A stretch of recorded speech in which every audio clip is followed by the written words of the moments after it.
Hello everyone, welcome back my YouTube channel. My name is Gulabsha और आप सभी देख रहे हैं मेरा official channel DU education club. I hope आप सभी ठीक होंगे और अपनी अपनी स्टडी बहुत अच्छे से कर रहे होंगे। जैसे कि आप सभी को पता है, मैं आपको एजुकेशन करवा रही हूँ और ये जो हमारी एजुकेशन है ये सेमेस्टर 1 की एजुकेशन है। अगर आपने मेरी प्रीवियस वीडियोज़ नहीं देखी हैं तो आप जल्दी से चेकआउट कर लीजिए, क्योंकि मैं ऑलरेडी चैप्टर नंबर 5 तक पूरी ही वीडियोज़ कवर करवा चुकी हूँ। आपको लिंक डिस्क्रिप्शन बॉक्स में मिल जाएगा पूरी ही प्ले का, तो आप वहाँ से चेकआउट कर सकते हैं।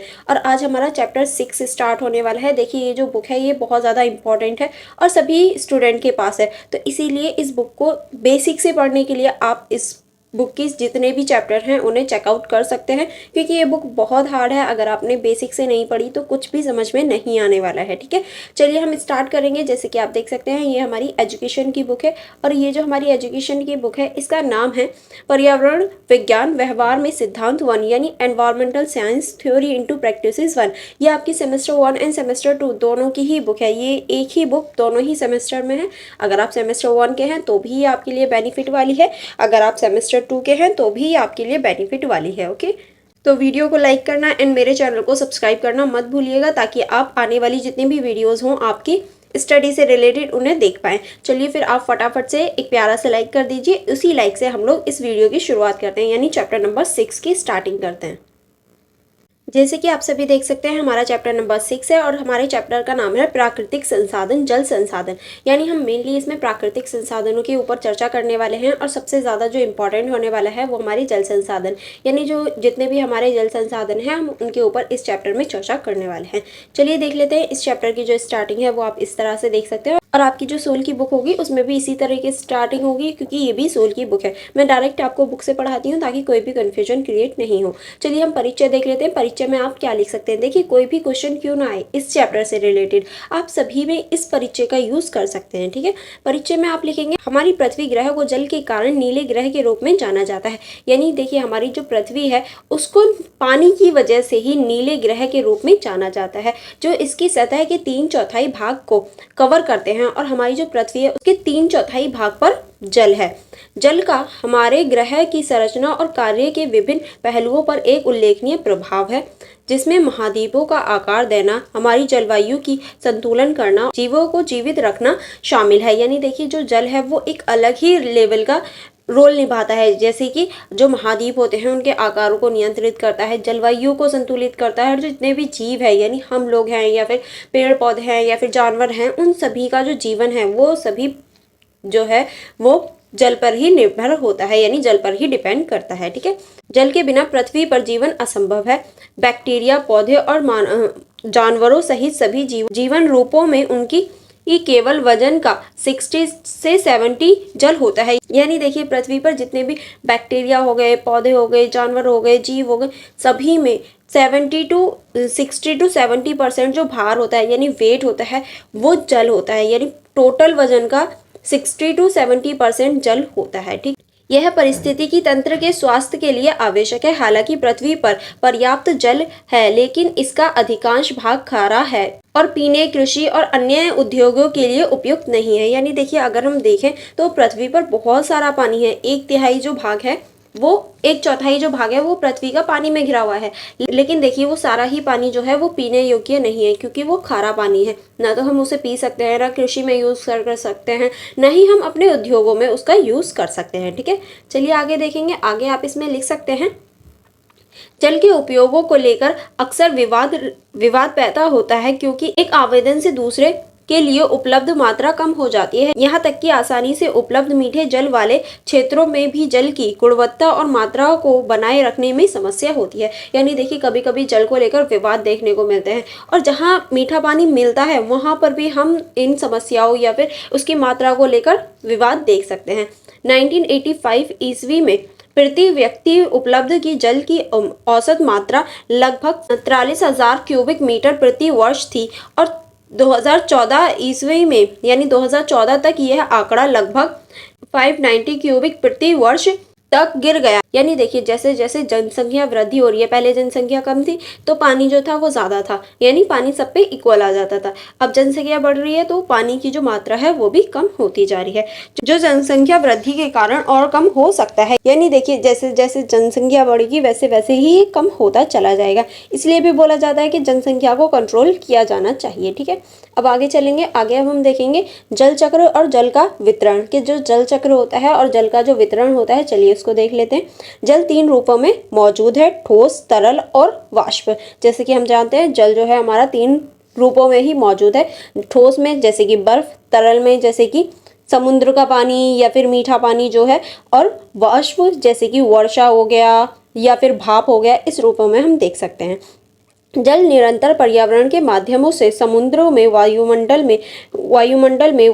से भूमि पर और जल चक्र के माध्यम से समुद्रों में वापस आ जाता है। यानी देखिए पहले ये समुद्र है, समुद्र से भाप बन के उड़ा, उसमें आ गया, बादलों में आ गया, बादलों से बरसा, वापस ज़मीन पर आ गया, ज़मीन से वापस नदियों में आ गया। तो यही हमारा जो है ये पूरा ही जल चक्र कहलाता है। और इसी तरीके से ये जल चक्र जो है चलता रहता है और ये पानी एक स्थान से दूसरे स्थान जाता रहता है। जल चक्र से समुद्र में, ज़मीन पर और वातावरण में जल के बीच संतुलन बना रहता है। यानी जल चक्र के कारण जो समुद्र होता है, ज़मीन होता है और जो हमारा वायुमंडल होता है, उसके बीच में संतुलन बना रहता है पानी का। इस तरह से जल चक्रीय पृथ्वी की सतह पर उपलब्ध जल के विभिन्न रूपों को आपस में जोड़ता है और इसी वजह से जितने भी रूप होते हैं वो आपस में जुड़ जाते हैं पृथ्वी के। पृथ्वी का लगभग 97.5% जल समुद्र में है, यानी जो पृथ्वी का टोटल जल है उसका 97.5 जो प्रतिशत है वो समुद्रों में पाया जाता है और इसमें उच्च मात्रा में घुले हुए लवण होते हैं।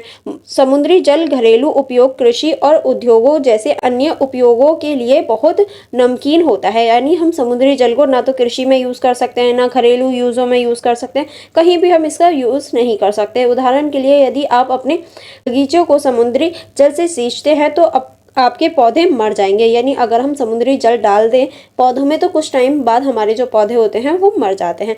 लगभग 1.97% जल ध्रुवीय या हिमनद बर्फों के रूप में जमी हुई है, लगभग 0.5 जल भूजल के रूप में मौजूद है। यानी जिसका हम यूज़ करते हैं वो सिर्फ 0.5 है, क्योंकि और जो है वो बर्फ़ के रूप में जमा हुआ है और 0.5 है जो भूजल है, जिसका हम देख सकते हैं। देखिए यहाँ आपको डायग्राम के रूप में भी दिखाया गया है।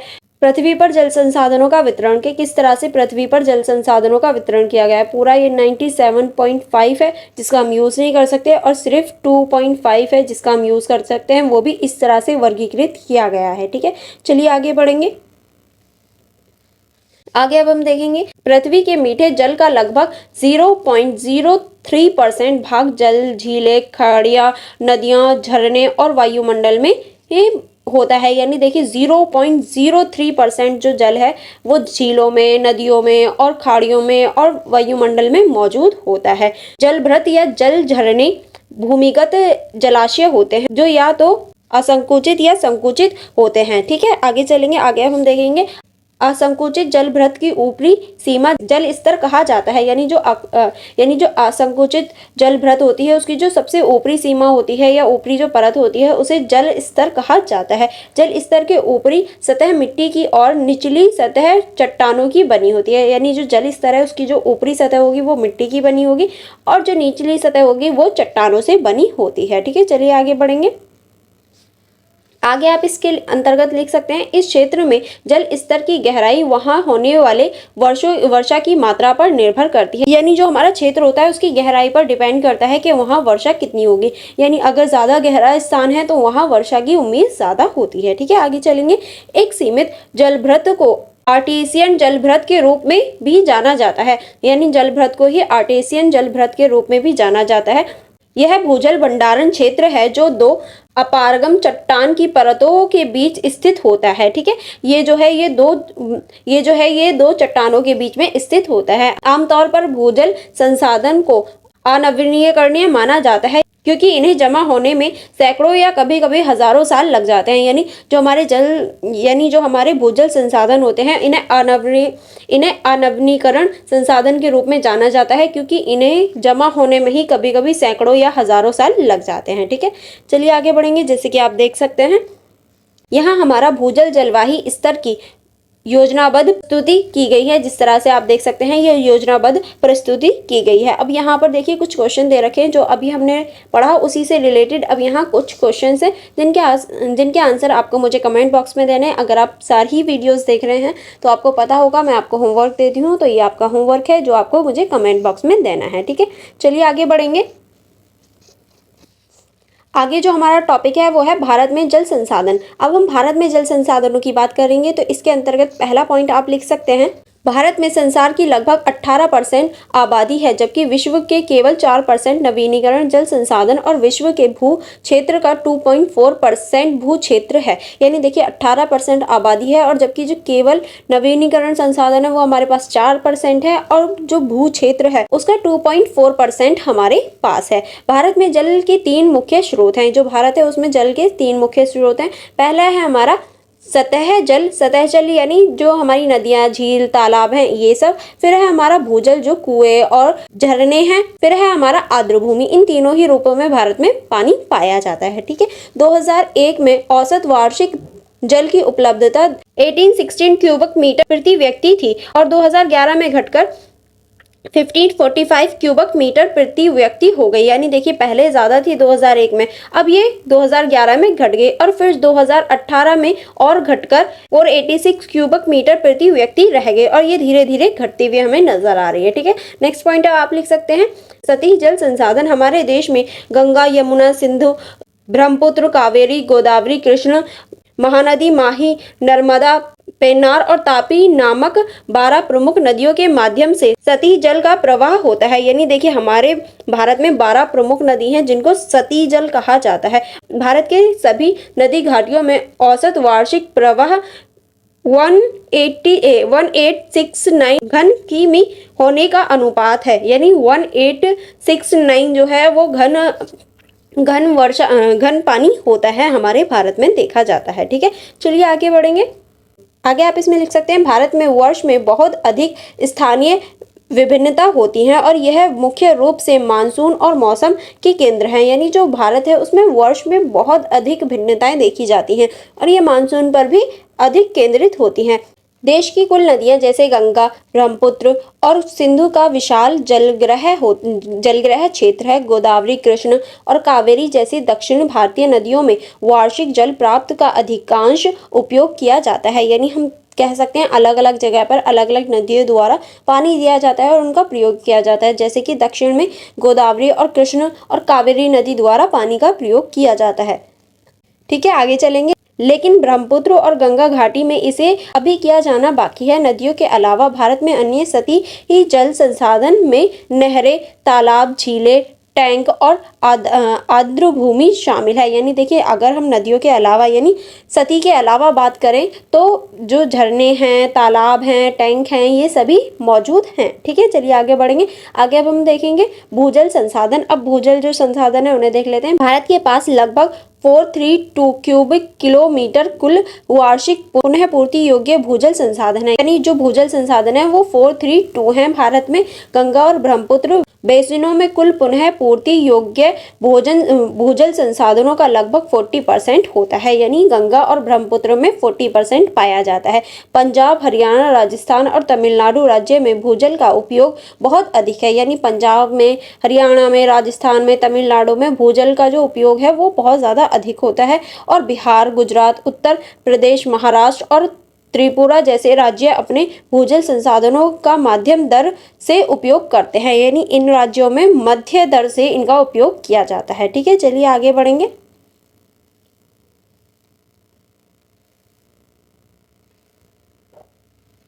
नेक्स्ट टॉपिक है हमारा लेगून और बैकवाटर्स। अब इसको देख लेते हैं। भारत के पास एक विशाल समुद्री तट है जो बड़ी संख्या में लैगून और ज्वारंदमुख की उपस्थिति का आधार है। एक लैगून को एक जल निकाय के रूप में परिभाषित किया जा सकता है। यानी जो एक लैगून होता है उसको एक जल निकाय के रूप में परिभाषित किया जा सकता है जो नदी जैसे बड़े निकायों की एक प्रक्रिया अवरोध जैसे बैरियर रीफ और द्वीप आदि के अलावा होता है। ठीक है, भारत में रंगून, केरल, उड़ीसा और पश्चिम बंगाल जैसे कुछ राज्यों तक सीमित है। यानी जो भारत में रंगून देखे जा सकते हैं वो केरल, उड़ीसा और पश्चिम बंगाल में देखे जा सकते हैं। हालांकि इन जल संसाधनों में जल आमतौर पर खारा होता है। यानी ये जो रंगून होते हैं इनमें मोस्टली जो जल होता है वो खारा पाया जाता है। आमतौर पर इसका उपयोग मछली पकड़ने और धान की कुछ किस्म नारियल आदि की सिंचाई के लिए किया जाता है। यानी ये जो पानी होता है इसका यूज या तो मछली पकड़ने के लिए किया जाता है, या धान की कुछ किस्में होती हैं उनके लिए, या नारियल की सिंचाई के लिए किया जाता है। हालांकि एक बैकवाटर को जल निकाय का मुख्य नदी की एक शाखा के रूप में परिभाषित किया जा सकता है, जो इसके साथ स्थित हो, मुख्य नदी या किसी प्रकार की बाधा द्वारा समर्पित है, जो प्राकृतिक या मानव निर्मित हो सकता है। यानी जो है ये प्राकृतिक भी हो सकता है और मानव निर्मित भी हो सकता है। आई होप आपको ये टॉपिक भी अच्छे से समझ में आ गया होगा। अब यहाँ थोड़े से क्वेश्चन है जिनके आंसर आपको मुझे कमेंट बॉक्स में देने हैं। अगर आपको कोई प्रॉब्लम हो या कोई कन्फ्यूजन हो तो आप मुझसे कमेंट बॉक्स में पूछ सकते हैं। इससे आगे का जो चैप्टर है वो हम सेकेंड वीडियो में कवर करने वाले हैं। अगर आपको कोई कन्फ्यूजन हो या कोई प्रॉब्लम हो तो आप मुझसे पूछ लीजिएगा।